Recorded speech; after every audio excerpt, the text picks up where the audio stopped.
जन सुराज के सूत्रधार प्रशांत किशोर अपनी बिहार बदलाव यात्रा के क्रम में आज पश्चिम चंपारण में हैं।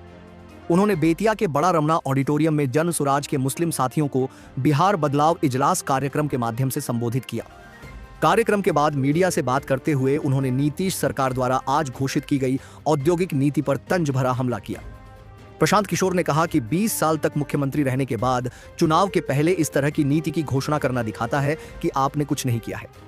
यह जनसुराज का डर है कि अब मोदी जी और तेजस्वी यादव भी पलायन की चर्चा कर रहे हैं। जनसुराज के प्रयास से अभी ही पेंशन बढ़ गया, मानदेय बढ़ गया।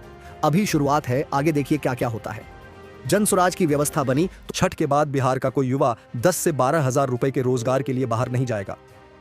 पटना के अटल पथ पर मंत्री मंगल पांडेय की गाड़ी पर आक्रोशित लोगों के पथराव के सवाल पर प्रशांत किशोर ने कहा कि पिछले 3 साल में नीतीश सरकार के लोगों ने पटना की सड़कों पर बिहार के हर वर्ग पर लाठियां चलाई हैं।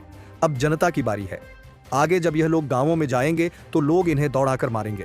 अब कई नेताओं की हिम्मत नहीं है कि लोगों से वोट मांगने जाएं, क्योंकि इन्हीं के बेटों पर आपने लाठियां चलवाई हैं।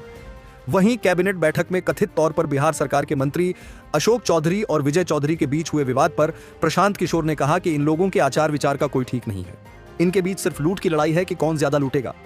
बिहार के सर्वदलीय नेता अशोक चौधरी जनता के पैसे से अपनी सांसद बेटी के साथ हेलीकॉप्टर पर घूमकर चुनावी प्रचार कर रहे हैं।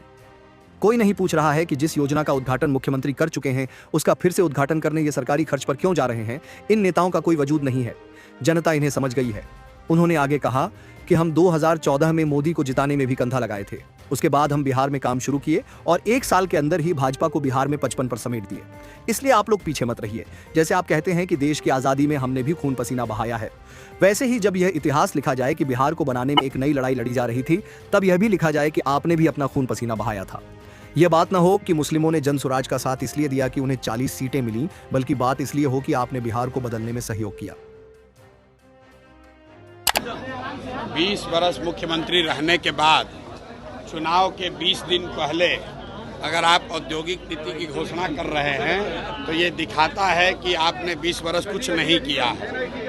और ये दूसरी बात ये दिखाता है कि बिहार में जनसुराज का इतना डर है कि अब मोदी जी भी आकर पलायन की बात कर रहे हैं, तेजस्वी यादव भी पलायन की बात कर रहे हैं। पहली बार बिहार में पलायन की चर्चा हो रही है कि बिहार में पलायन कैसे रोका जाएगा। तो मैं बिहार के लोगों को आपके माध्यम से यही बताना चाहता हूं कि ये वानगी है। आप देखो, जनसुराज अभी जीता नहीं है। जनसुराज के प्रयास से, आपके सिर्फ खड़ा हो जाने से 400 रुपया का पेंशन 20 वर्ष में जो 410 नहीं हुआ वो 1100 हो गया।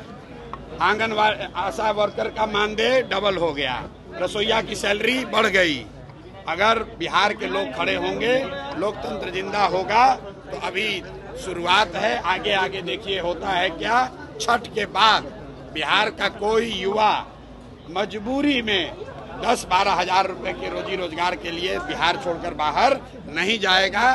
जनसुराज की व्यवस्था बनी और बनने जा रही है तो ये चीज लागू हो जाएगा। तेलंगाना के मुख्यमंत्री रेवंत रेड्डी जो है राहुल गांधी के साथ सिवान से आज काफी लोग शामिल हुए हैं। वहीं का एक लड़का इमरान है जो CNRC के आंदोलन में और दिल्ली दंगे के आरोप में जेल में बंद है। उसके बारे में आपको भाई, आज से करीब 6 महीना पहले जनसुराज ने एक नंबर जारी किया हुआ है कि किस समाज का कोई भी वर्ग, मुस्लिम साथी इंक्लूडेड, अगर उनके साथ कोई कानूनी तौर पर जाती हुई है या सरकार उनके साथ कुछ गलत कर रही है तो जनसुराज को संपर्क करें। जनसुराज अपने खर्चे पर अपनी ताकत लगाकर उनकी कानूनी और लोकतांत्रिक लड़ाई लड़ेगा।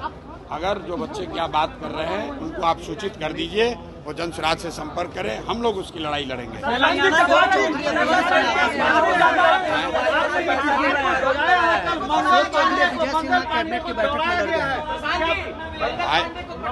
देखिए ऐसा है, लोगों ने मान ली है क्या? देखिए, मैंने आपको पहले कहा है कि पिछले 3 वर्षों में पटना की सड़कों पर बिहार के लोग पीटे गए हैं।